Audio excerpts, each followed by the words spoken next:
들어오세요. 찬양하겠습니다. 들어오세요.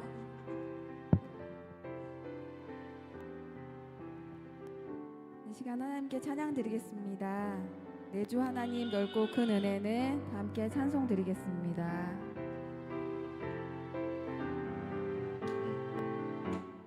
내주 하나님 넓고 큰 은혜는 내주 하나님 넓고 큰 은혜는 저 큰 바다보다 깊다. 너 곧 닷줄을 곧 닷줄을 끌어 깊은 데로 저 한가운데 가보라. 언덕을 떠나서 성파에 배 띄워 내 주 예수 은혜의 바다로 내 맘껏 져가라. 왜 너 인생을 왜 너 인생은 언제나 거기서 저 큰 바다 물결보고 그를 모르는 깊은 바닷속은 한 번 헤아려 안보나. 언덕을 떠나서 언덕을 떠나서 상파에 배 띄워 내 주 예수 은혜의 바다로 내 맘껏 져가라. 많은 사람이 얕은 물가에서 저 큰 바다 가려다가 찰싹거리는 살싹거리는 작은 파도 보고 마음 약하여 못 가네. 언덕을 떠나서 상파에 배 띄워 내 주 예수 은혜의 바다로 내 맘껏 져가라. 자 곧 가거라. 곧 가거라. 이제 곧 가거라.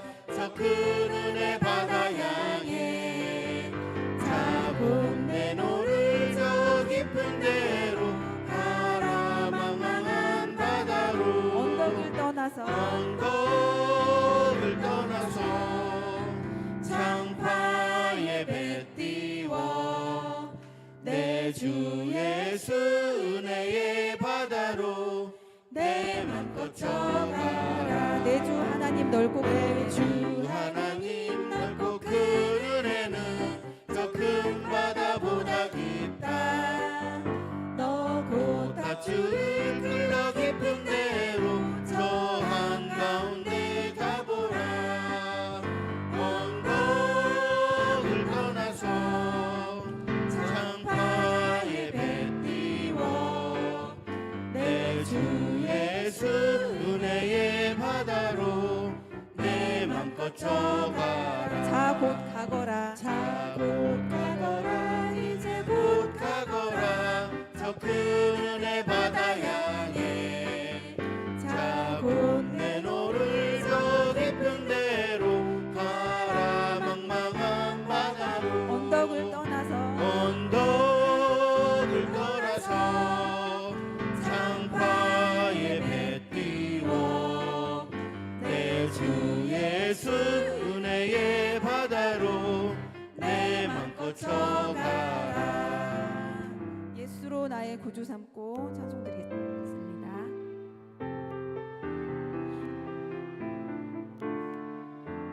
예수를 나의 구주 삼고 예수를 나의 구주 삼고 성령과 피로써 거듭나니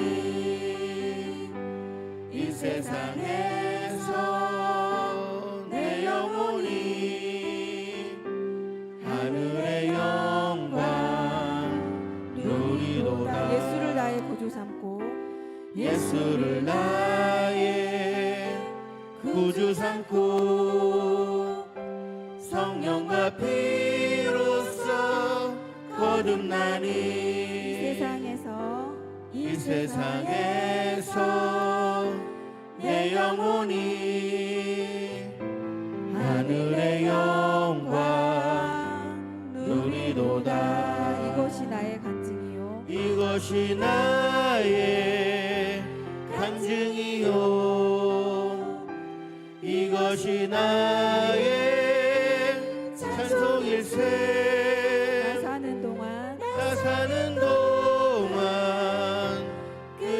끊임없이 구주를 찬송하리로다. 온전히 주께 맡긴네요. 온전히 주께 맡긴네요. 사랑의 음성 듣는 중에 천사들 왕래하는 것과 천사들 왕래하는 것과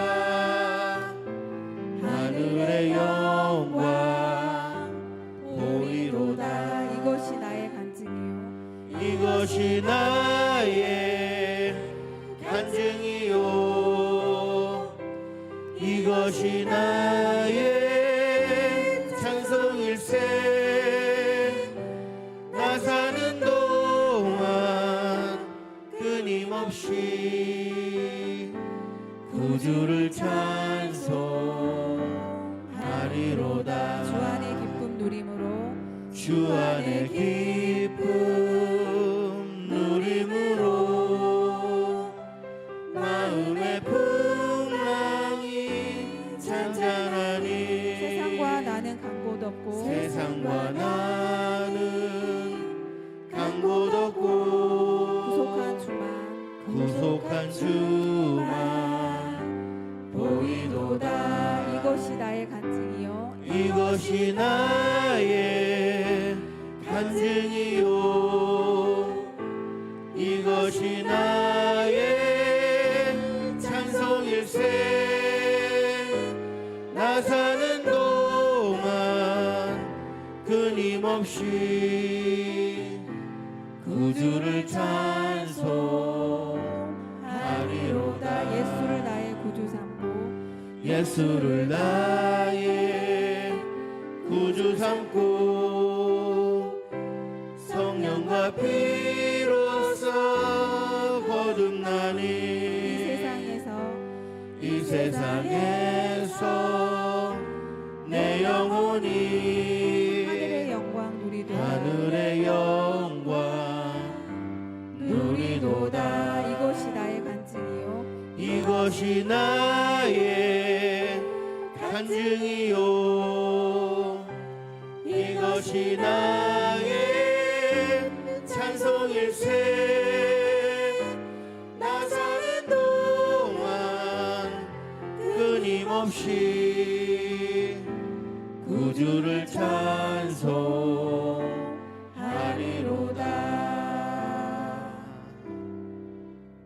아멘. 주가 일하시네. 다 함께 찬양 드리겠습니다.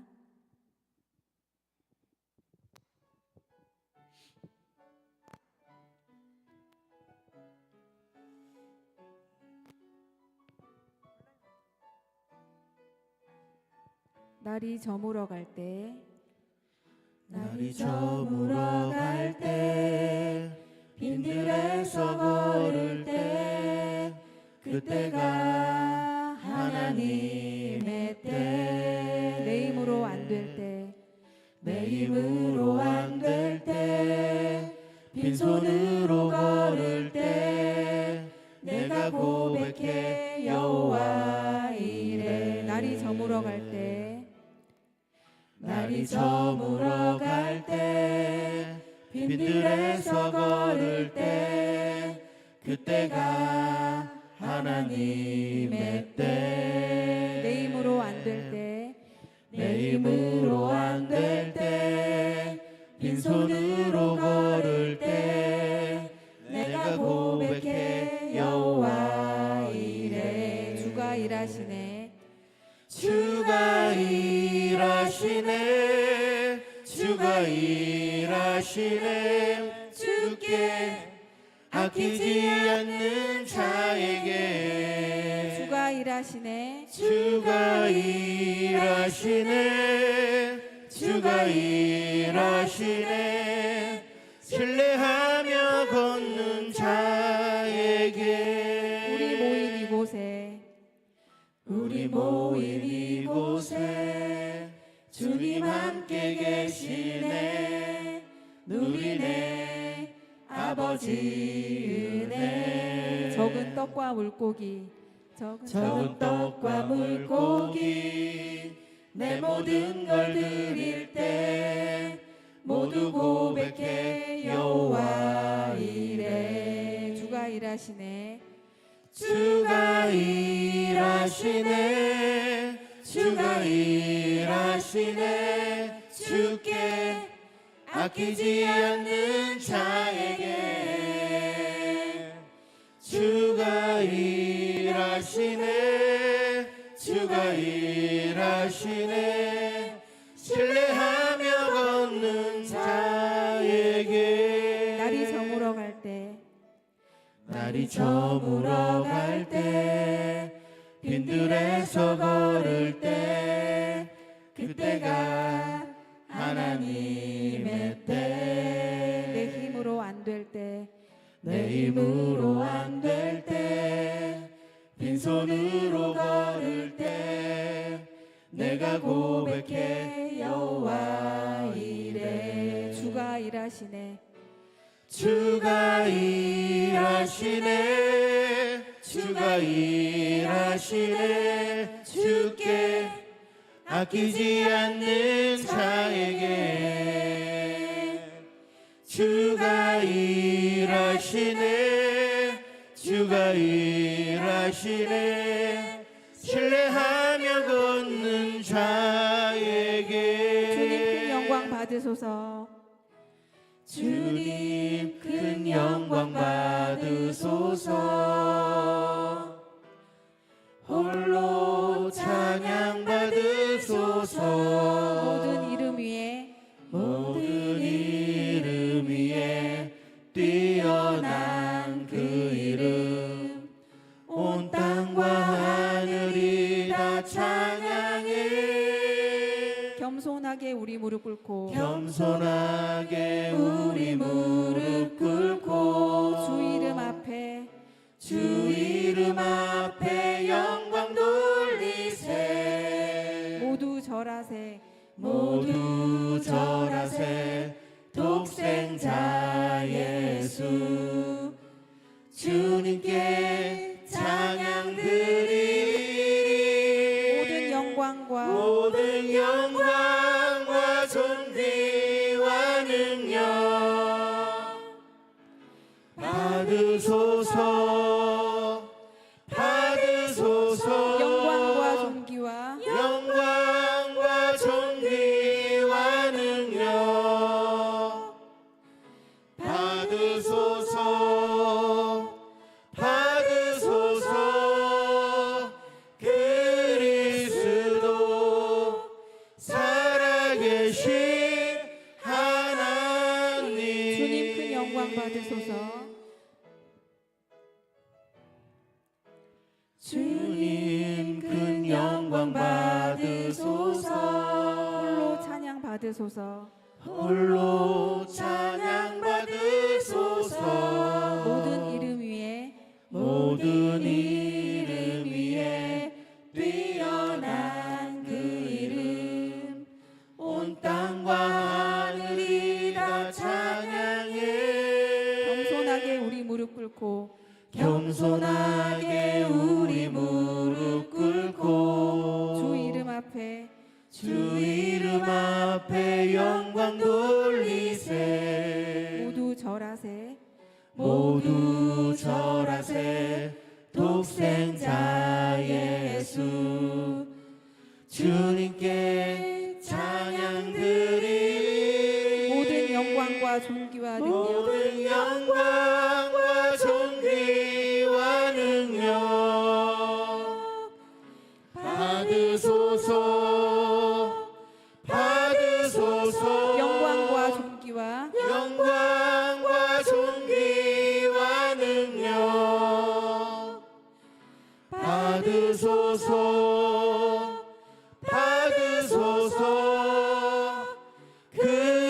그리스도 살아계신 하나님. 묵상하시면서 예배 준비하시겠습니다.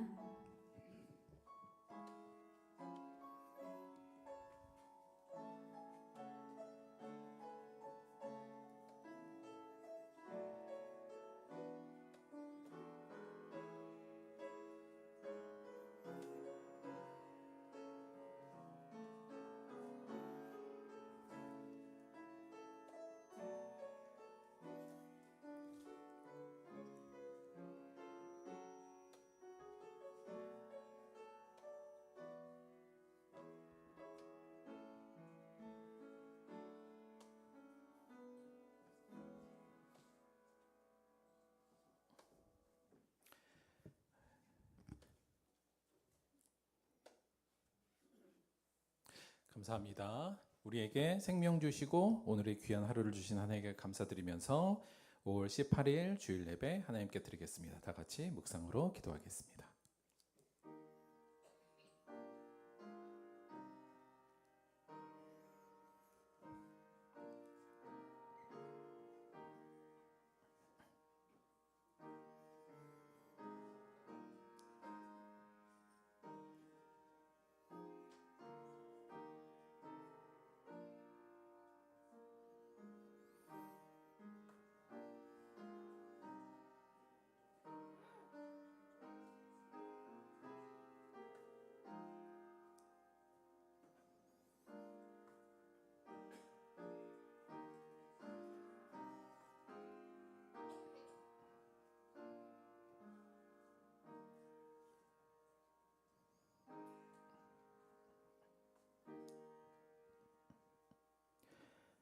온 땅이여 여호와께 즐거운 찬송을 부를지어다. 기쁨으로 여호와를 섬기며 노래하면서 그의 앞에 나아갈지어다. 여호와가 우리 하나님이신 줄 너희는 알지어다. 그는 우리를 지으시니요 우리는 그의 것이니 그의 백성이요 그의 기르시는 양이로다. 감사함으로 그의 문에 들어가며 찬송함으로 그의 궁정에 들어가서 그에게 감사하며 그의 이름을 송축할지어다. 여호와는 선하시니 그의 인자하심이 영원하고 그의 성실하심이 대대에 이르리로다. 아멘. 사도신경으로 신앙 고백 드리겠습니다. 전능하사 천지를 만드신 하나님 아버지를 내가 믿사오며 그 외아들 우리 주 예수 그리스도를 믿사오니 이는 성령으로 잉태하사 동정녀 마리아에게 나시고 본디오 빌라도에게 고난을 받으사 십자가에 못 박혀 죽으시고 장사한 지 사흘 만에 죽은 자 가운데서 다시 살아나시며 하늘에 오르사 전능하신 하나님 우편에 앉아 계시다가 저리로서 산자와 죽은 자를 심판하러 오시리라. 성령을 믿사오며 거룩한 공예와 성도가 서로 교통하는 것과 죄를 사하여 주는 것과 몸이 다시 사는 것과 영원히 사는 것을 믿사옵나이다. 아멘. 오늘은 문영경 성도님께서 우리를 대표해서 기도해 주시겠습니다.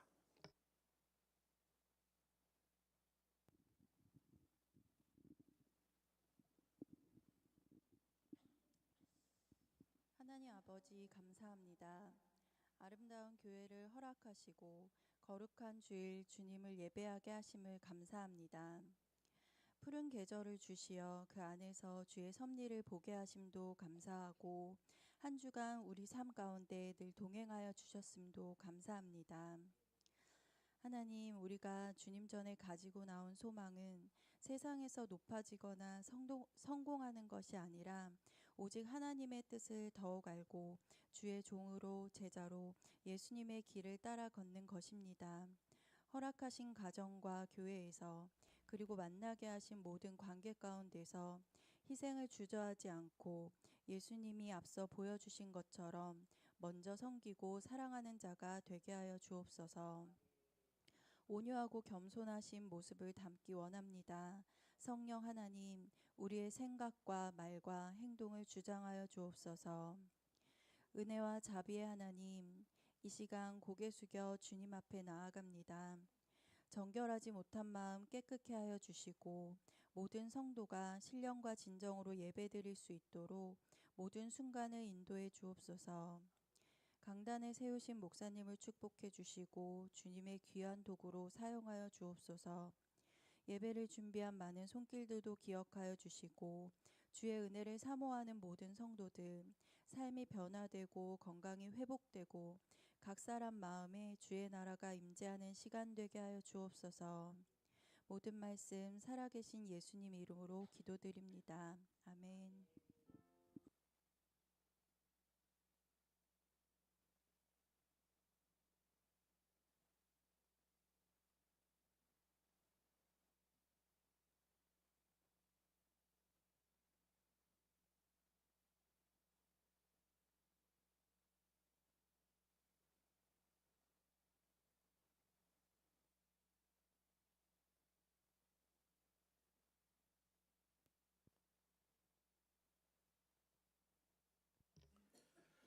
감사합니다.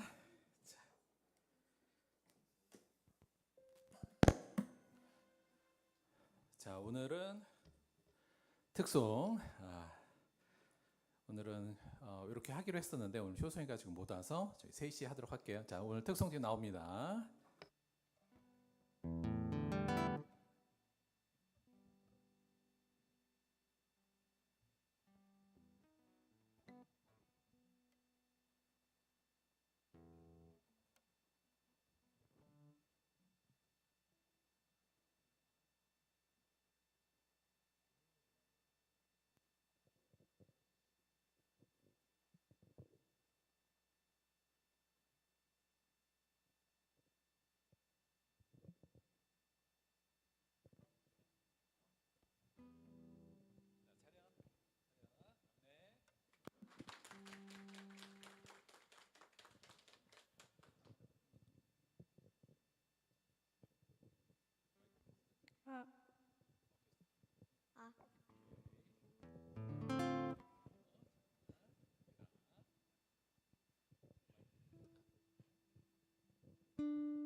주님의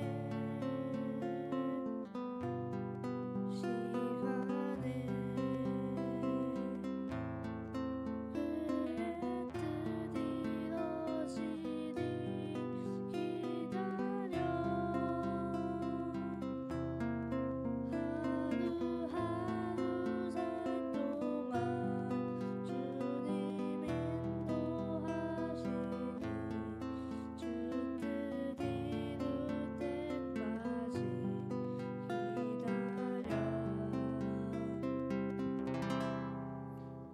기다려 그때를 그의 뜻 이루어지리 기다려 주의 뜻 이루어질 때 우리들의 모든 것 아름답게 변하리 기다려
앞으로 계속 할 거라는 거 말씀드립니다. 연습 많이 계속해서 감사합니다.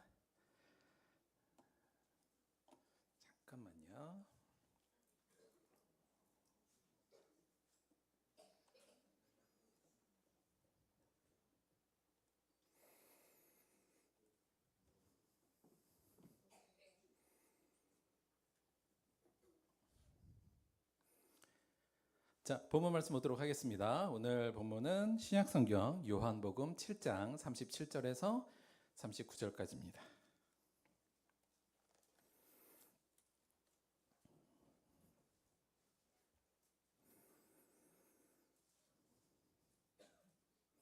신약성경 156페이지 요한복음 7장 37에서 39절까지입니다.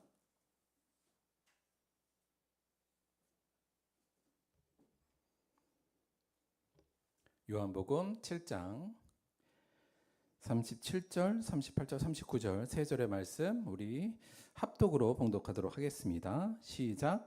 명절 끝날 곧 큰 날에 예수께서 서서 외쳐 이르시되 누구든지 목마르거든 내게로 와서 마시라.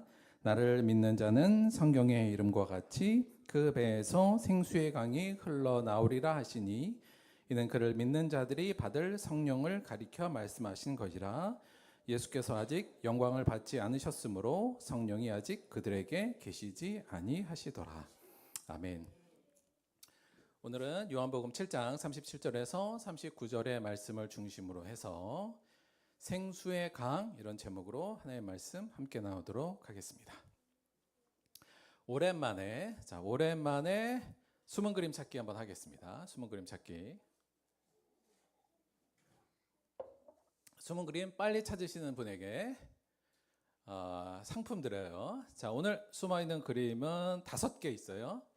5개. 요거 빨리 다 찾으신 분은 정답 하고 손 드시면 됩니다. 자, 준비되셨어요? 자, 갑니다. 하나, 둘, 셋. 자, 다 찾으면 정답하고 손 드세요.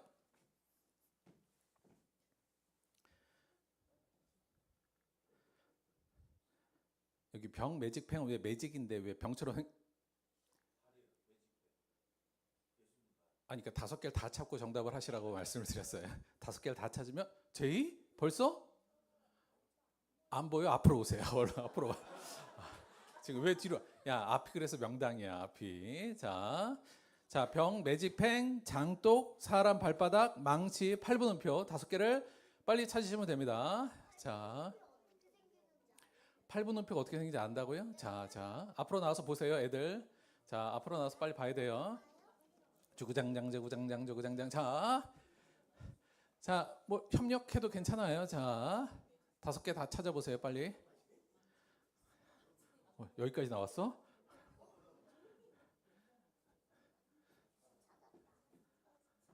자, 빨리 정답 5개 다 찾으셔야 돼요. 2개 정도 어렵습니다. 2개 정도 어려워요. 자, 5개 있는 거 다 찾으셔야 돼요. 5개 있는 거 다 찾아야 됩니다. 장독대, 장독 이렇게 항아리 같이 생긴 거 장독. 자, 정답 없습니까? 정답 없어요? 아니, 그러니까 5개를 다 찾고 손을 들어요. 정답. 자, 설명하세요. 네. 담벼락에.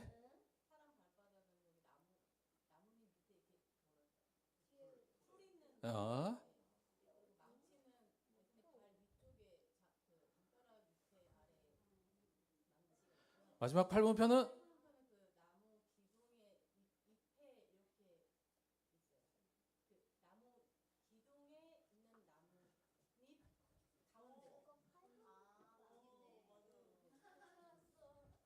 다섯 개 정답. 자, 앞으로 나오세요. 상품 드립니다. 자, 오늘 상품은 장마철을 맞이하여서 짧은 우산 하나 준비했어요. 박수 주세요. 눈이 매서우시네요. 자, 저는 사실 이거 실제로 보고도 되게 오래 걸렸어요. 되게 오래 걸렸는데 생각보다 빨리 하네요. 확인하시면 장독대, 그다음에 예수님 발 위쪽에 돌무더기 망치가 있고요. 예수님 발이 매직이에요. 그렇죠? 그리고 예수님 눈 앞에 사람 발바닥 그 5개 발가락 있는 거 보이시고, 요거 진짜 안 보였는데 8분음표, 요 나무 사이에 8분음표를 좀 신겨놨습니다. 잘 찾으셨어요. 그래서 생각보다 저는 이거 되게 오래 걸릴 줄 알았는데 빨리 아직 못 찾으셨어요? 자, 요거 보시면 요거 발바닥. 그다음 요거 8분음표가 여기 있어요. 여기 이렇게 안 보여요? 마음속에만 보여? 사공수이는 어떻게 봤을까 이걸? 자, 요게 지금 화면상으로 약간 안 보이긴 하는데 그래도 눈이 좋으신 분, 관찰력이 좋으신 분 보인다는 거 요거 잘 맞추셨습니다. 자, 여러분 숨은 그림 찾기 저 이거 처음에 하다가 쉽게 포기했는데 문제를 낼라니까 어차피 아직도 못 찾으셔서 지금 계속 찾아보시는데 자, 여러분 여기까지 숨은 그림은 여기까지 찾고 이게 숨은 그림을 찾으려도 관찰력도 있어야 되고 집중력도 좀 있어야 되고요. 아울러서 사실 좀 끈기도 있어야 됩니다. 이거 그냥 보다가 못 찾겠어 이러고 포기한 사람들 많은데 좀 끝까지 찾는 끈기도 좀 필요하거든요. 자, 숨은 그림 찾기에도 그 정도의 능력도 필요하다. 자, 다른 거 하나 찾아볼게요. 자, 이번엔 숨은 기쁨 찾기 한번 하겠습니다. 숨은 기쁨 찾기. 자, 숨은 기쁨 찾기. 문제는 이거예요. 지난 일주일 동안 가장 기쁘고 행복하다고 느낀 순간은 언제 어떤 상황이었습니까? 잘 한번 생각해 보세요. 지난 일주일 동안 내가 가장 기쁘고 행복하다고 느꼈던 순간 혹은 어떤 상황 이런 거 있는지 잘 한번 찾아보세요. 이게 생각보다 우리 기억 속에 잘 숨어 있어요. 그래서 잘 발견을 못하는 경우가 많은데 요거 잘 발견하는 거 중요합니다. 한번 잘 생각해 보세요. 내가 일주일 동안 나 이때 진짜 기쁘고 행복했어. 요 순간이 있는지 한번 잘 찾아보세요. 찾았어요? 있어요? 있기는?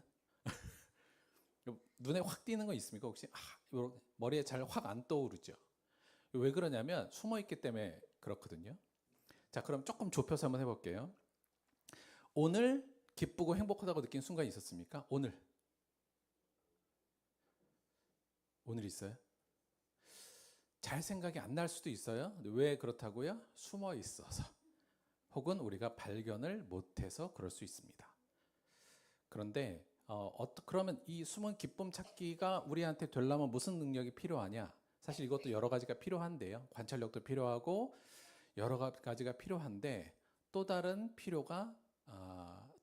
능력이 여기엔 좀 더 요구가 되는 것 같습니다. 오늘 그 얘기에 대한 부분을 좀 해보도록 할게요.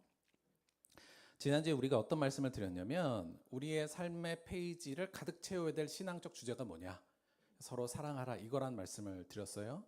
우리의 삶의 페이지에 물론 교회도 열심히 다니고 봉사도 많이 하고 뭐 신앙적인 성경도 많이 공부하고 이런 거 다 좋아요. 필요한데 그것보다도 이게 빠지면 그 내용은 아무리 적어놔도 소용없다는 말씀을 드렸죠. 그래서 핵심 주제를 우리가 서로 사랑하라는 이 예수님의 명령 이 부분이라고 말씀을 드렸습니다. 그래서 우리의 삶의 신앙의 페이지에 이 내용을 가득 채워야 나중에 좋은 점수를 받을 수 있다 이 말씀을 드렸어요. 그래서 우리의 관심이 지금 여기에 가 있어야 된다는 것이 저희 교회의 주요 주제이기도 하고 관심사라는 말씀을 드렸고 저는 성경의 메인 주제이며 메인 관심사라고 생각하고 있다고 말씀을 드렸습니다. 그런데 그냥 막상 서로 사랑을 하려면 여러 가지가 사실은 동반되고 좀 더 깊이 들어가야 될 부분이 많아요. 그래서 우리가 이 서로 사랑하기 위해서는 그럼 뭐가 필요한가에 대해서 곰곰이 생각하면서 또 계속적으로 강조하고 제가 말씀을 드린 건 뭐냐면 우리가 이 서로 사랑을 해내려면 일단 인식의 변화가 있어야 된다는 얘기를 많이 드렸어요. 이거 굉장히 중요합니다. 어떤 인식의 변화냐면 사람을 쓸모의 관점이 아니라 존재적 관점으로 보는 이 인식의 변화. 이건 저희가 계속 강조하면서 말씀을 드리는 건데 사람이나 이 세상에 있는 것들을 기능적인 관점이 아니라 그 존재적 관점으로 봐야 되는 그 인식의 변화가 필요하다는 말씀을 드렸어요. 그러니까 이게 안 되면 이 인식의 변화가 없으면 매일 서로 사랑하라고 그냥 아멘만 하더라도 사실은 변하는 게 아무것도 없다. 우리는 끊임없이 사람을 또는 이 세상의 모든 것을 효율, 기능, 쓸모 이 위주로 보거든요. 근데 사실은 이 세상 자체가 이걸로 구성되어 있기 때문에 이걸 벗어난다는 게 굉장히 어렵습니다. 사실 생각해 보면 우리의 고용 관계, 여러분의 직장 모든 관계가 사실 쓸모 때문에 맺어진 관계잖아요. 그러니까 이걸 얘기 안 하고는 사실은 관계가 형성 자체가 안 돼요. 그런데 우리는 그 쓸모적 관점이 아니라 그 쓸모를 넘어서 존재적 중요성을 보는 관점으로 우리의 인식의 변화가 있어야 된다고 하니 참 어렵습니다. 아이들도 학교 들어가면서부터 1, 2, 3, 4, 5등 1등급, 2등급, 3등급, 4등급 등급으로 나누어지고 쓸모있는 1등급과 쓸모없는 9, 10등급 이렇게 나누고 있고 회사에 가서도 마찬가지고 어디서나 마찬가지로 쓸모의 관점으로 보는 이 세상에서 우리는 그 쓸모의 관점을 넘어서 존재적 관점을 볼 수 있는 이 인식의 변화가 없으면 결국 서로 사랑은 그냥 공허한 구호밖에 되지 않는다. 따라서 이 인식의 변화가 중요하다는 얘기를 지속적으로 말씀을 좀 드리고 있어요. 이거를 성경의 예수님의 말씀으로 적용시켜 보자면 저는 이 말씀으로 적용시킬 수 있다고 봅니다. 나는 너에게 이르노니 너희 원수를 사랑하며 너희를 박해하는 자를 위하여 기도하라. 이같이 한즉 하늘에 계신 너희 아버지의 아들이 되니 아버지의 아들이 되는 방식이 뭐예요? 이는 하나님이 그 해를 악인과 선인에게 비추시며 비를 의로운 자와 불의한 자에게 내려주심이라. 우리가 쓸모 있는 의인들과 착한 사람들에게만 하나님께서는 비와 햇빛을 주시는 게 아니라 그렇지 않은 자에게도 지금 내리고 있는 것이 하나님의 위대함이며 하나님의 완전함이라는 얘기를 하고 있으면서 우리도 그렇게 해야 되기 때문에 원수를 사랑하라고 말씀하시는 거잖아요. 너희가 너희를 사랑하는 자를 사랑하면 무슨 상이 있으리요? 너희가 볼 때 쓸모 있는 자만을 사랑하면 그게 무슨 의미가 있겠느냐? 이 말씀이죠. 세리도 이같이 아니하느냐? 또 너희가 형제에게만 무난하면 남보다 더한 것이 무엇이냐? 이방인들도 이같이 아니하냐? 그러므로 하늘에 계신 너희 아버지의 온전하심 같이 너희도 온전하라.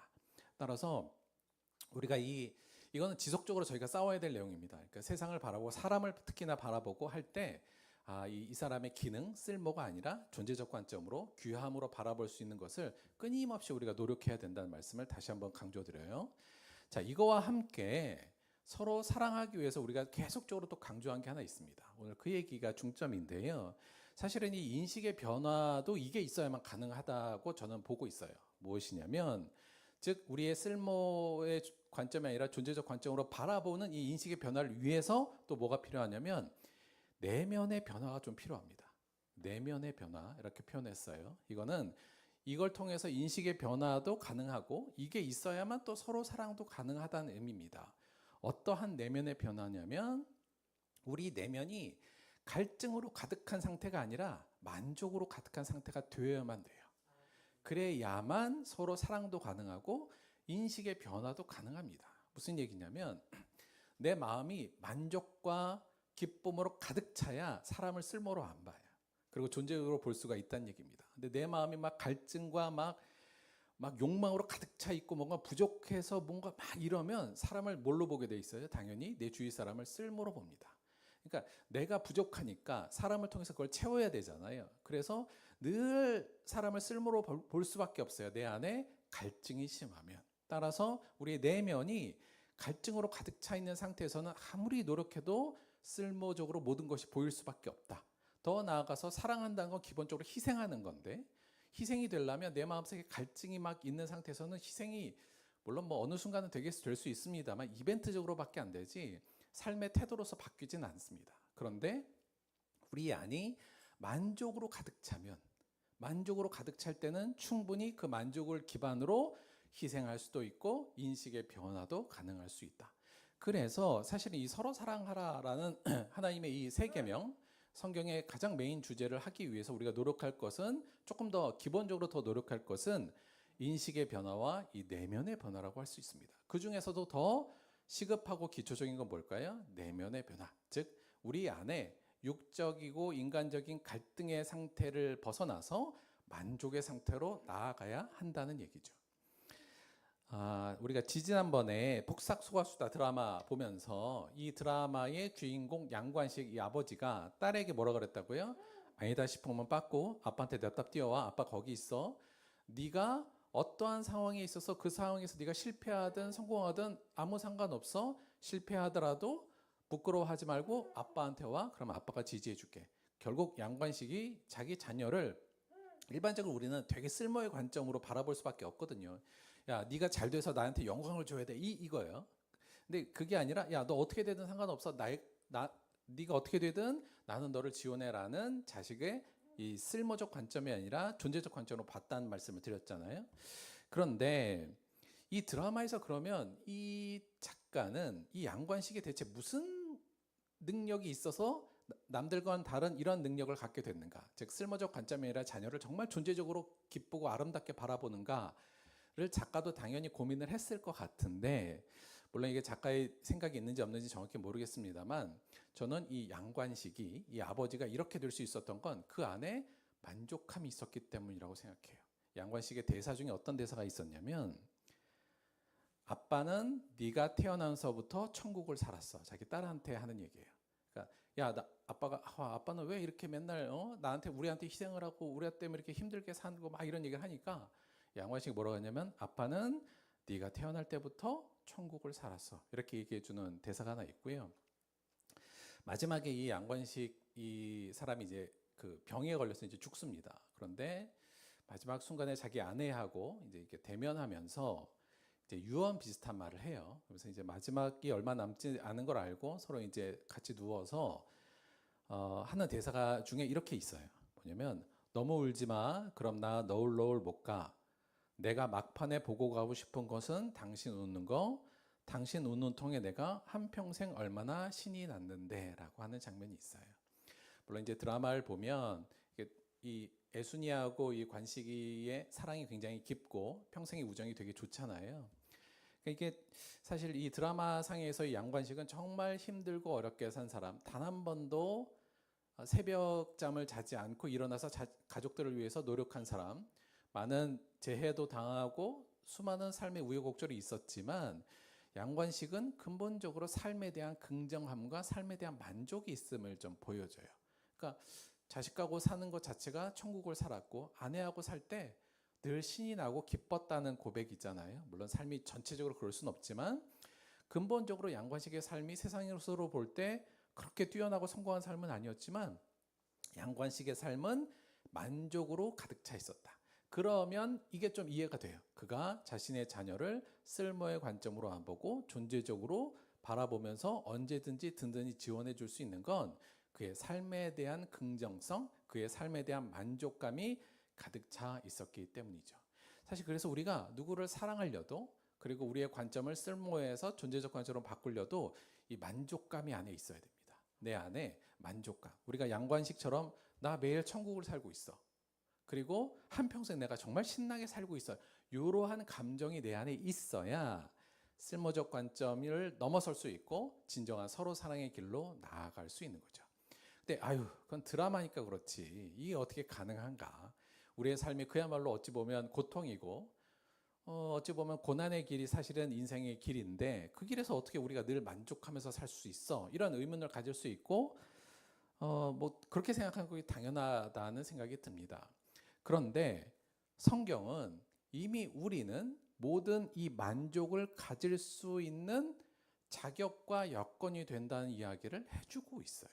자, 오늘 본문의 내용이 그 얘기인데 오늘 본문 내용을 좀 살펴보도록 하겠습니다. 명절 끝날 곧 큰 날에 예수께서 서서 외쳐 이르시되, 여기 명절은 초막절이에요. 그러니까 초막절이라는 게 유대인이 지키는 절기, 초막이라는 게 유대인들이 이집트에서 탈출해서 광야를 지낼 때 초막을 짓고 살았잖아요. 그러니까 그 시절을 기억하는 절기가 초막절. 근데 그 초막절의 맨 끝날을 제일 큰 날이라고 표현을 했어요. 그러니까 초막절의 맨 큰 날이에요. 예수께서 서서 외쳐 이르시되, 그래서 큰 소리로 이르신 거예요. 누구든지 목마르거든 내게로 와서 마시라. 나를 믿는 자는 성경의 이름과 같이 그 배에서 생수의 강이 흘러나오리라 하시니, 이는 그를 믿는 자들이 받을 성령을 가리켜 말씀하신 것이라. 예수께서 아직 영광을 받지 아니하셨으므로 성령이 아직 그들에게 계시지 아니하시더라. 자, 오늘 세 절의 말씀인데 세 절의 말씀을 크게 그냥 구조적으로 보면 세 파트로 제가 나눴어요. 첫째는 초대, 결과, 해설 이렇게 된 거예요. 첫 번째는 이제 초대한 거예요. 예수님이 37절은 예수님께서 우리를 초대하신 거죠. 약간 배경을 말씀드리면, 여러분 그 유대인들이 그 이집트에서 나와서 광야로 갔을 때 제일 절체절명의 위기를 맞은 적이 있었습니다. 언제였냐면 광야에 나갔더니 뭐가 없어요? 물이 없었어요, 당시에. 그래서 물이 없어서 다들 목말라 이제 죽는 상태가 됐잖아요. 그래서 사람들이 막 우리 죽는다 막 그랬을 때 하나님께서 어떻게 하셨어요? 반석으로부터 물을 흘려 보내셨습니다. 그래서 그 물을 먹고 이스라엘 백성들이 산 이야기가 있어요. 기억나시죠? 그래서 초막절에는 초막절 맨 마지막 날에 하나님께서 우리의 생명을 지켜주시는 분이다라는 의미로 그 유사한 어떤 퍼포먼스를 해요. 그러니까 실로암 연못에 있는 물을 떠다가 제단에 바치는 그 행위를 한 게 마지막 절입니다. 지금 예수님께서 그 배경 하에서 우리들에게 뭐라고 말씀하신 거냐면 누구든지 목마르거든 내게로 와서 마시라 이렇게 된 거예요. 즉 그때와 같이 목마른 자의 생명을 준, 여기서 목마른 건 조금 갈증이가 아니라 이제 죽을 만큼의 갈증이죠. 생명을 주는 건 나 그리스도다라는 이야기를 지금 하고 계시는 거예요. 첫째 하나씩 살펴보면 여기서 누구든지죠. 누구든지. 그렇죠? 누구든지는 제한 없이 모든 이들을 포함하는 거고요. 여기에도 사실은 존재적 관점이 들어갑니다. 그러니까 사실 우리가 기능적이고 쓸모의 관점만 보면 착한 놈들 혹은 하나님을 잘 믿는 놈들만 나에게로 오라가 아니라 예수님의 선포는 누구든지 유대인이건 이방인이건 부자건 가난하자건 높은 자건 낮은 자건 의로운 자든 불의한 자든 모든 사람을 초대하는 예수님의 이 존재적 관점이 드러나 있어요. 누구든지 제한 없이 모든 이들 아무런 자격 없다고 생각하는 사람까지 모두 다 나한테 와라. 나한테는 그런 거 제한이 없다란 말씀. 누구든지 목마르거든. 이거 뭐예요? 이게 생명에 대한 갈구가 있다면 정말 삶에 대한 그리고 생명에 대한 갈구가 있다면 이 광야 시절의 물 부족 사건을 생각하면서 정말 죽겠는 사람들 다 나한테 오라 이렇게 한 거예요. 목마르거든 내게로 와서 마시라. 예수님이 내게로 오라는 건 즉 이 예수님이 생명의 근원이기도 하고 그 생명을 공급해 주시는 분이라는 의미죠. 그래서 모든 이들에게 예수님께서는 초대를 하십니다. 너희들이 정말 생명에 대한 갈구 죽겠거든 나한테 와서 마셔. 내 안에서 오는 생수를 통해서 마셔. 이렇게 초대를 한 거예요.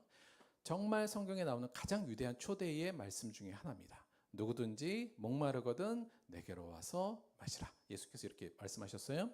그러고 나서 38절은 그 결과가 어떻게 되냐에 대한 이야기를 해주고 있죠. 그렇게 되면 예수님께 와서 마시면 다른 식으로 하면 예수를 믿으면 이렇게 되잖아요. 그러니까 나를 믿는 자는 그 나에게 와서 마신 자는 성경의 이름과 같이 구약에서 예언하고 이야기했던 것과 같이 결국 뭐예요? 그 배에서 생수의 강이 흘러나오리라.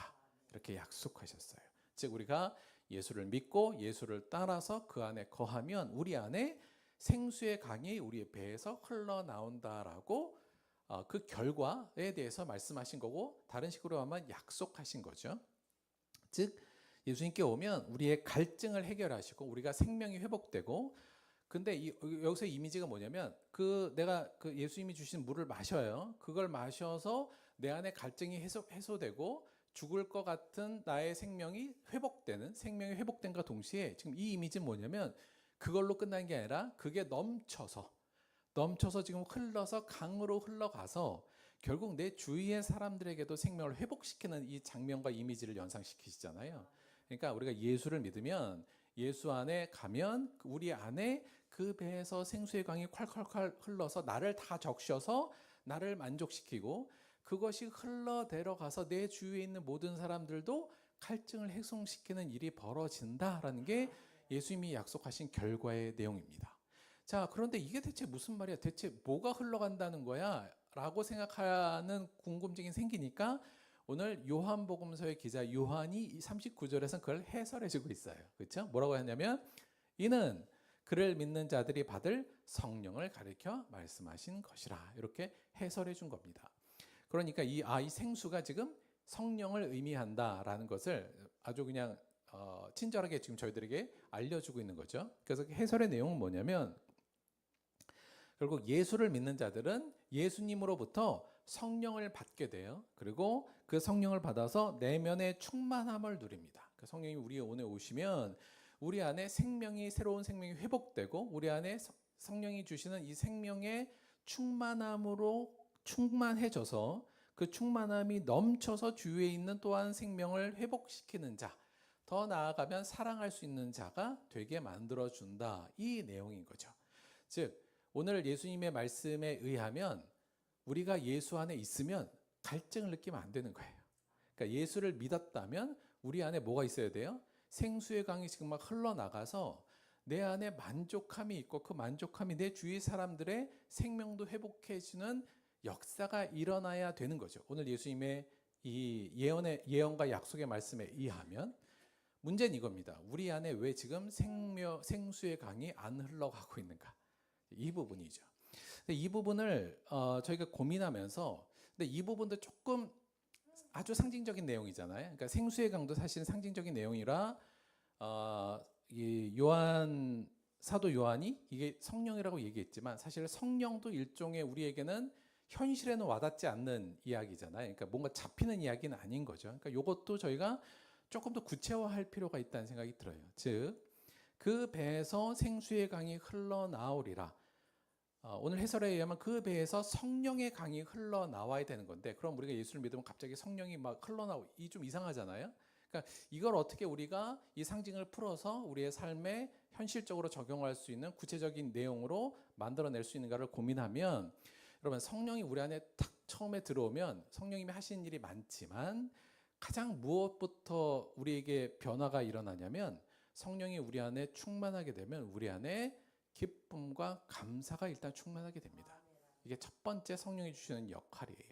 즉 성령을 통해서 우리가 어떤 존재인지, 하나님 우리에게 주신 은혜가 무엇인지 이 모든 것을 깨닫게 되면 그 모든 것이 우리 안에 기쁨과 감사로 다가옵니다. 그래서 오순절 성령 임하시고 난 이후의 상황을 보더라도 성도들이 다 기쁨으로 충만했다, 이런 내용들이 곳곳에서 나오거든요. 그래서 사실은 그 배에서 생수의 강이 흘러나오리라, 성령의 강이 흘러나오리라, 다른 식으로 얘기하면 저는 기쁨과 감사가 흘러나온다라고 이해해도 상관없다. 그래서 사실은 이 내용을 저는 조금 더 구체화시켜서 또 다른 말씀으로 적용하자면 저는 이 말씀을 이것과 같은 말씀으로 볼 수 있을 것 같습니다. 뭐냐면 이거 사도 바울이 한 말인데요. 항상 기뻐하라, 쉬지 말고 기도하라, 범사에 감사하라. 이것이 그리스도 예수 안에서 너희를 향하신 하나님의 뜻이니라. 성령을 소멸하지 말라. 이렇게 이어지는 구절, 우리가 잘 아는 데살로니가전서 5장 19절 이하예요. 즉 성령이 우리에게 오시면 우리가 항상 기뻐하고 기도를 통해서 항상 기뻐하고 범사에 감사할 수 있는 자로 만들어 준다는 거고요. 우리가 성령의 열매에도 기쁨과 사실은 다 합치면 그 안에 감사가 있거든요. 그래서 이걸 좀 더 구체화하면 결국은 예수를 우리가 믿고 예수에게 가서 마시면 우리 안에 뭐가 일단 풍성해지고 가득 차냐면 기쁨과 감사가 가득 차는 것으로 이해하시면 될 것 같습니다. 정리하면 이 말은 그 배에서 생수의 강이 흘러나오리라, 그 배에서 우리의 내면 안에서 성령의 강이 흘러나오리라. 다른 식으로 얘기하면 항상 기쁨과 감사로 충만하여 내 영혼을 만족해 하고 그 만족이 흘러나가서 내 주위를 만족해 하는 현상이 일어난다는 것이 그 배에서 생수의 강이 흘러나리라로 저희가 좀 더 구체화해서 이해할 수 있는 거죠. 예수를 믿고 예수의 진정한 말씀을 먹고 마시면, 예수님께 주신 은혜를 누리면 어떻게 되냐? 우리 안에 항상 기쁨과 감사로 충만하여지고 그 감사가 충만하여 넘쳐서 다른 사람을 기쁨과 감사로 충만하게 만들어준다는 게 결국 예수님의 이 약속이라는 거죠. 근데 문제는 이거예요. 왜 우리는 이게 잘 안 되는가? 왜 우리는 예수님의 말씀을 듣고 그의 은혜를 누렸다고 하면서도 우리 안에는 생수의 강이 막 흘러내려가는 것이 아니라 나조차도 갈증 안에 늘 목매어 있는가? 이게 이제 저희들의 가장 큰 문제이기도 하고 저희들이 해결해야 될 부분이라는 생각이 좀 듭니다. 그 부분을 조금 더 발전시키면 오늘 사도 바울의 말도 그렇습니다만, 근데 항상 기뻐하고 범사에 감사잖아요. 그러니까 늘 기뻐하고 감사라는 이 이야기, 이것이 하나님의 뜻이라는 사도 바울의 이 의미를 조금 더 저희가 깊이 파고들면 이게 어떻게 가능한 거냐는 거죠. 우리가 살다 보면 정말 슬픈 일도 많고 컨디션도 안 좋고 뭐 안 좋은 일이 살다 보면 너무 많은데 어떻게 우리가 이게 항상 기뻐하라, 그냥 강조한 말인가? 라고만 단순히 볼 수는 저는 없을 것 같고요. 그럼 어떻게 우리가 항상 기뻐하고 범사에 감사할 것인가를 성령님과 함께 기도하면서 이걸 논의해야 되는데, 저는 이 방법을 이렇게 제시하면 조금 더 맞을 것 같아요. 우리가 항상 기뻐하고 범사에 늘 감사하면서 우리 안에 생수의 강이 흘러나오게 하는 방식은 열매에 대해서 기뻐하고 감사하기보다는 뿌리에 대해서 기뻐하고 감사하는 시각과 태도를 갖는 겁니다. 다시, 열매에 대해서 기뻐하고 감사하기보다는 뿌리에 대해서 기뻐하고 감사하는 시각과 태도를 갖는 건 당연하고 일상적인 것에 대한 기쁨과 감사를 갖는 것이라고 다른 식으로 말씀드릴 수 있을 것 같아요. 제가 그래서 이걸 그냥 뿌리 감사, 뿌리 기쁨 이렇게 그냥 나름 표현하는데, 이게 무슨 얘기냐면 이런 거예요. 뭐 간단해요. 우리는 대부분 뭐 때문에 기뻐하고 감사하냐면 열매 때문에 그렇습니다. 근데 그 열매로 감사하기 시작하면 항상 감사하고 기뻐할 수가 없어요. 예를 들면 이거예요. 제가 여간 일주일 동안 열심히 예배를 준비하고 말씀을 준비하잖아요. 근데 주일날 사람들이 잘 안 오고 말씀을 증거할 때도 사람들이 잘 안 들으면 마음이 어떨까요? 조금 우울해지겠죠. 기분이 별로 안 좋을 수도 있어요. 열심히 준비한 사람도 별로 안 오고 또 들을 때 다들 뭐 딴 생각하는 것 같고 그러면 좀 기분이 안 좋죠. 그런데 사람들이 많이 오고 열심히 들으면 당연히 기분이 좋아지겠죠. 그러니까 근데 요거는 열매를 바라보는 거잖아요. 그러니까 이러면 기분이 좋을 때도 있고 나쁠 때도 있고 이렇게 왔다 갔다 한단 말이에요. 그런데 그걸 감사하는 것이 아니라 제가 이 강단에서 설교하는 것 자체를 기쁨과 감사로 바라보면 훨씬 더 감사와 기쁨이 쭉 이어집니다. 그러니까 사람이 많이 오든 적게 오든 제 말을 잘 듣든 안 듣건 간에 내가 강단에 서서 하나의 말씀을 증거하고 있어. 이게 얼마나 기쁘고 감사한 일인가. 이렇게 생각하면 사실 이걸 건드릴 수 있는 상황이 별로 없어요. 그러니까 감사와 기쁨이 계속 이어질 수 있죠. 여러분도 마찬가지예요. 교회 왔는데 오늘 설교가 뭐 들어도 별 내용인지 뭔 내용인지도 모르겠고 별 은혜가 안 돼. 오늘은 꽝이네. 이럴 수도 있잖아요. 어느 날은 설교가 나한테 딱 맞아. 너무 기뻐. 그래서 오면 그날은 주일이 기분이 좋고 어떤 날은 주일이 기분이 나쁠 수가 있잖아요. 그렇게 하면 항상 기쁘고 항상 감사가 안 되죠. 왔다 갔다 할 테니까. 그럼 어떻게 하면 좋아요? 내가 예배의 자리에 나온 것 자체를 기뻐하고 감사하면 그 문제는 좀 사라집니다. 그러면 항상 기뻐하고 감사한 마음이 잔잔하게 흘러나올 수 있어요.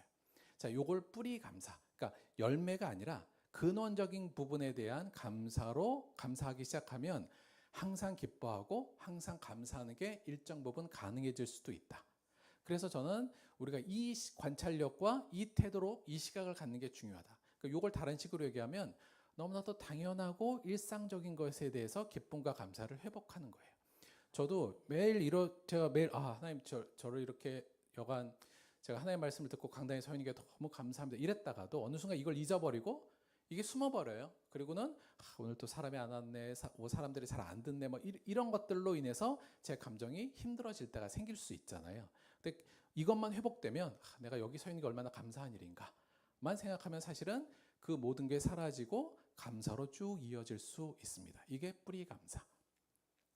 그래서 저는 이걸 회복하는 거, 이 뿌리 감사에 익숙해지는 게 매우 필요하다. 그래야 우리가 우리 안에 생수의 강이 흐르기 시작한다는 말씀을 좀 드릴 수 있어요. 이거를 조금 더 구체적으로 가서 한 걸음만 더 들어가서 이 뿌리 감사의 진짜 뿌리는 뭐냐라고 생각하면 저는 이거라고 봅니다. 뭐냐면 내가 가진 생명에 대해 기쁨과 감사를 매일 매순간 누릴 수 있는 능력의 사람이 되는 거예요. 그 뿌리 중에 근본은 뭐냐면요. 나에게 주신 생명에 대해서 기뻐할 수 있는 거예요. 이거 되게 어렵기는 어렵겠죠. 그러니까 자, 이게 되면 모든 게 됩니다. 왜냐하면 생명은 항상 있잖아요.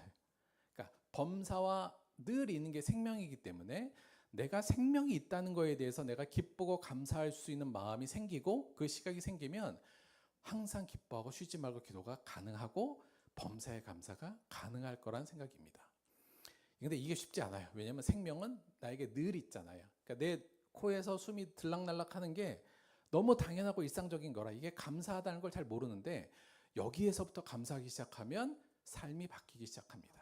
그리고 우리 내면이 만족으로 가득하게 되는 거죠. 사실 제가 어디 나가는 거 별로 안 좋아하는 거 아시잖아요. 그렇죠? 그래서 웬만하면 별로 안 나가는 걸 좋아하긴 하는데 되도록이면 장례식은 꼭 가려고 하는 편입니다. 그리고 장례식에 가서도 아주 신뢰가 되지 않는 상황이라면 되도록 입관식에는 들어가려고 합니다. 입관식에 들어가면 우리가 잘 알다시피 생명이 사라진 그 육체를 보게 되잖아요. 물론 평소에 알던 사람이든 모르던 사람이든 간에 그 생명이 호흡이 사라진 사람의 육체를 보는 건 그 바디를 보는 건 되게 생경한 경험이기도 하고 굉장히 복잡한 마음이 듭니다. 그런데 그걸 볼 때마다 숨 쉬는 것이 귀하구나를 좀 느껴요. 이게 그냥 그 어떻게 말로 표현하기는 좀 어려운데 숨 쉬고 있는 게 되게 귀한 거구나. 그리고 그 숨이 빠지고 생명이 빠진 그 몸이 정말 별게 아니구나라는 걸 자주 느낍니다. 여러분, 아침에 눈을 뜬 건 감사하고 기뻐할 일이에요. 왜요? 살아있다는 이야기이기 때문에 그래요. 살아있어야 아침에 눈을 뜨거든요. 그러니까 아침에 눈을 뜰 때 생명이 있구나 내가. 그렇죠? 아침에 일어나서 내가 눈을 뜰 때 기쁨이 옵니다. 아이고 감사하네. 내가 지금 이 생명이 있네. 아침에 일어나서 차 한 잔 마시면서 저 앞에 앉아 있으면 너무 감사한 게 많아요. 내가 살아서 숨 쉬고 있어서 맛있는 차도 마시고 여기 있는 이 풍경을 볼 수 있는 것도 되게 감사하고 뭘 하나 먹을 때도 그냥 기쁨이 옵니다. 내가 살아있으니까 이 맛있는 걸 오늘 먹는구나. 이런 것들. 이 생명이 어디서 왔지? 하나님이 나에게 주신 창조주의 나에게 선물이고 더 나아가서 우리는 어떤 생명까지 있어요? 영원한 생명까지 있잖아요. 그래서 사실은 그걸 생각하면 사실은 우리가 이 땅에 살면서 고통도 있고 아픔도 있고 신경질 나는 일도 많긴 하지만 그조차도 살아있기 때문에 느끼는 감정이라고 생각하면 어느 정도 버틸 만한 힘이 나오기도 합니다.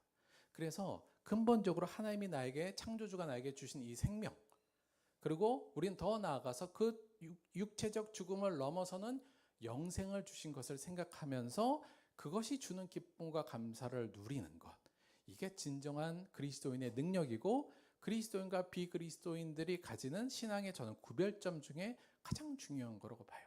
그래서 그리스도인들은 내가 오늘도 지금도 숨을 쉬고 살아있고 느끼고 보고 만질 수 있고 사람들과 관계할 수 있고 뭘 먹을 수 있는 이 모든 것 생명이 바탕된 이 모든 것에 감사하고 기뻐할 수 있는 능력을 갖게 된다면 그 뿌리 감사가 우리 안에 체득되어 있다면 우리는 기뻐하고 항상 기뻐하고 범사에 감사할 수 있으며 그것이 곧 우리 안에서 풍성해져서 나를 살찌우고 나의 모든 세상을 살면서의 갈증을 해소시키고 더 나아가서 그로부터 나오는 힘으로 다른 내 주위의 모든 사람들을 갈증을 해소시키시고 그들의 생명을 회복해 줄 수 있는 사람이 될 겁니다.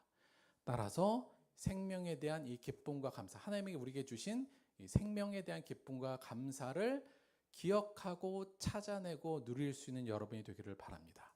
그거를 훈련해야 됩니다. 이게 잘 안 되더라고요. 저도 뭐 매일 해보려고 그러는데 잘 안 되는데 이게 훈련이 돼서 이게 가능하면 전 사도 바울이 자기는 어떤 상황이 있어도 감사할 수 있는 자족의 법을 배웠다. 뭐 이렇게 얘기하잖아요.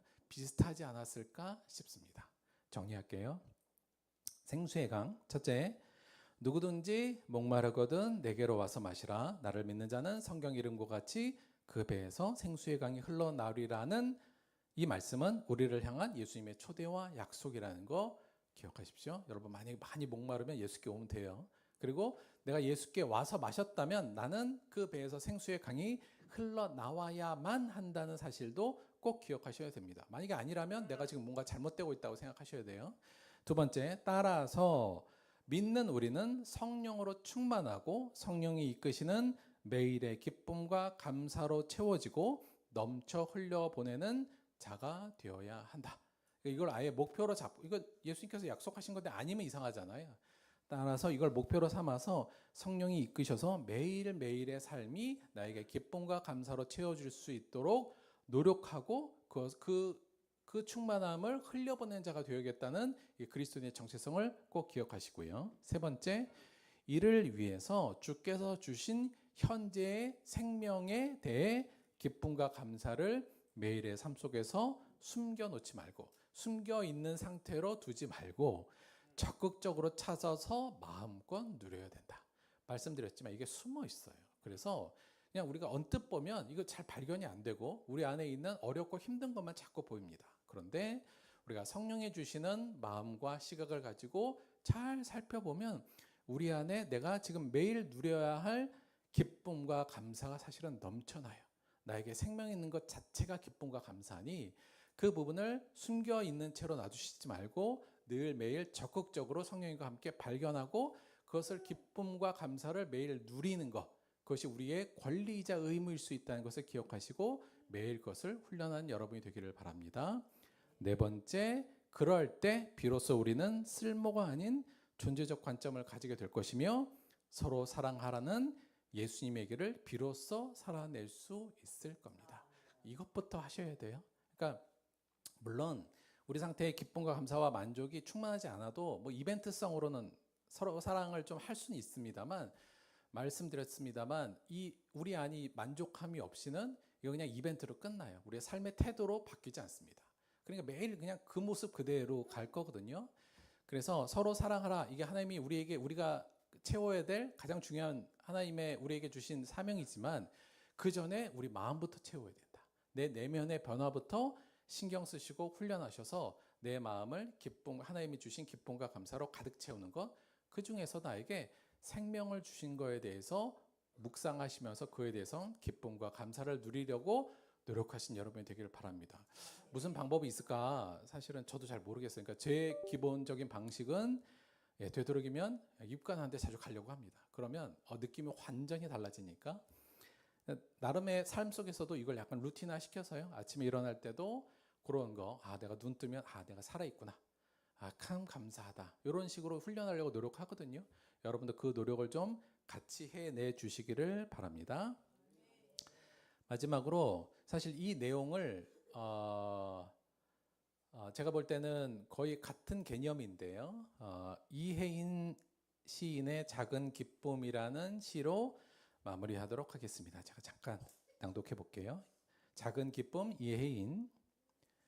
사랑의 먼 길을 가려면 작은 기쁨들과 친해져야 하네. 아침에 눈을 뜨면 작은 기쁨을 부르고 밤에 눈을 감으면 작은 기쁨을 부르고 자꾸만 부르다 보니 작은 기쁨들은 이제 큰 빛이 되어 나의 내면을 밝히고 커다란 강물이 되어 내 혼을 적시네.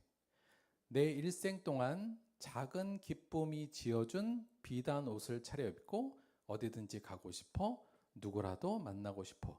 고맙다고 말하면서 즐겁다고 말하면서 자꾸만 웃어야지. 저는 이 이혜인 시인의 이 내용이 오늘의 내용과 거의 같지 않나 싶습니다. 우리가 사랑의 먼 길을 가려면 작은 기쁨들과 친해져야 됩니다. 우리의 삶의 일상적인 것들이 주는 감격에 충만해져야 되고, 물론 우리가 막 하나님 주신 큰 열매들을 통해서 감사할 수도 있죠. 그러나 그걸로 감사하려면 평생 감사가 잘 안 돼요. 물론 열매를 크게 주시면 그걸로도 감사하지만 더 중요한 것은 우리를 뿌리 주심에, 생명을 주심에 매일매일 감사하게 될 때 우리가 이 사랑의 길을 갈 수가 있을 겁니다. 매일 아침 이 생수의 강이 매일 하루하루 흘러나오게 되는 저 여러분이 되기를 주님의 이름으로 축원드립니다.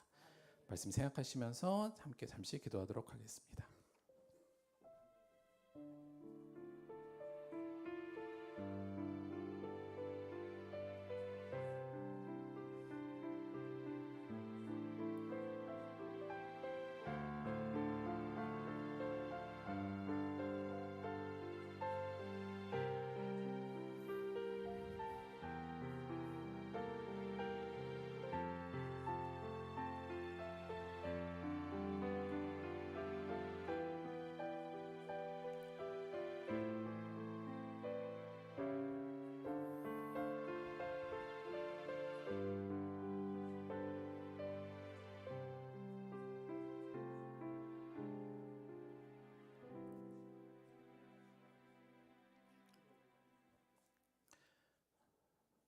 하나님 고맙고 감사드립니다. 생명의 근원 되시는 하나님께서 우리에게 귀한 생명을 허락하여 주셔서 오늘 우리가 이 자리에 있음을 감사드리며 기뻐합니다. 지금 우리의 삶이 비록 힘들고 어려운 일이 많을지라도 우리가 살아있음에 감사하는 자가 되게 하여 주옵소서. 내 코에서 숨이 들어오고 나가는 이 모든 과정이 하나님의 은혜임을 기억하며 이것이 지금 나의 모든 것을 가능하게 한다는 사실 속에서 기뻐하고 감사하게 하여 주옵소서. 더 나아가 우리의 이 생명이 예수 그리스도로 인하여 영원한 생명으로 우리에게 큰 선물로 다가옴을 또한 기억하며 감사하게 하여 주옵소서. 그리하여서 이 숨이 붙어있는 이 순간 나에게 벌어지는 모든 일에 감격하는 마음을 허락하시고 만족하며 기뻐하고 감격하게 하여 주옵소서. 그 생수가 우리 안에 넘쳐나게 하시고 그 넘침이 흘러 우리의 주위의 사람을 또한 만족해 하는 역사가 우리를 통해 일어날 수 있도록 함께하여 주옵소서. 우리의 모든 일상을 허락해 주신 하나님께 감사드리며 예수님의 이름으로 기도드렸습니다. 아멘. 수고하셨습니다. 자, 오늘 특별한 광고는 없긴 한데요. 오늘 우리 잠깐 우리 가은이 할머니 잠깐만 소개할게요. 오늘 가은이 할머니 우리 저종복 성도님께서 저희 들복교회 함께하기로 하셨거든요. 그래서 잠깐만 일하시면 박수 한 번만 칠게요. 예, 감사합니다. 환영합니다.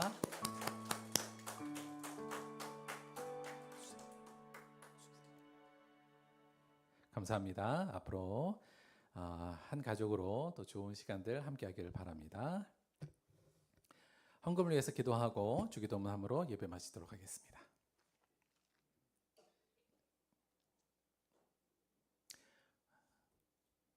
하나님, 이 순간 우리에게 주신 모든 것에 감사를 드립니다. 오늘 우리가 지금 현재 숨쉬고 이 자리에 있다는 것이 얼마나 기쁘고 감사한 일인지 모르겠습니다. 주님, 우리의 숨결이 미치는 모든 것에 대해 감사하는 자가 되게 하여 주옵소서. 기뻐하는 자가 되게 하여 주옵소서. 그리하여 그것이 우리의 내면을 가득 채우게 하시고 그 충만함이 모든 사람에 대한 사랑으로 전파될 수 있도록 역사하여 주옵소서. 우리는 충분히 그럴 만한 은혜가 있음을 잊지 않게 하시고 우리의 삶 속에 숨겨져 있는 이 작은 기쁨들과 일상의 감사들을 늘 발견하고 찾아내어 누릴 수 있는 지혜와 능력을 허락하여 주옵소서. 우리에게 주신 은혜에 감사하여 하나님께 예물로 나왔습니다. 예물 드린 손길마다 그 안에 하나님의 기쁨과 감사가 더욱더 풍성할 수 있도록 채워주시고 드린 헌금이 쓰이는 모든 곳에 하나님의 이 기쁨과 감사와 생수의 강이 흘러 들어갈 수 있도록 인도하여 주옵소서. 감사드리며 예수님의 이름으로 기도드렸습니다. 아멘. 다 함께 주기도문 하겠습니다. 하늘에 계신 우리 아버지여, 이름이 거룩히 여김을 받으시오며 나라가 임하시오며 뜻이 하늘에서 이루어진 것 같이 땅에서도 이루어지이다.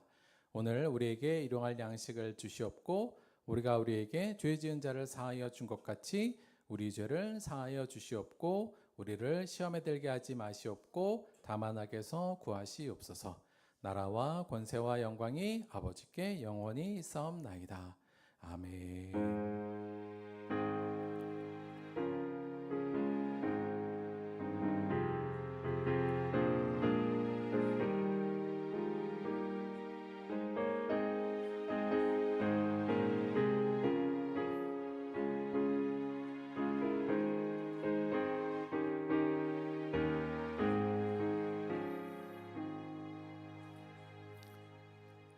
수고하셨습니다. 맛있는 점심 먹겠습니다. 감사합니다.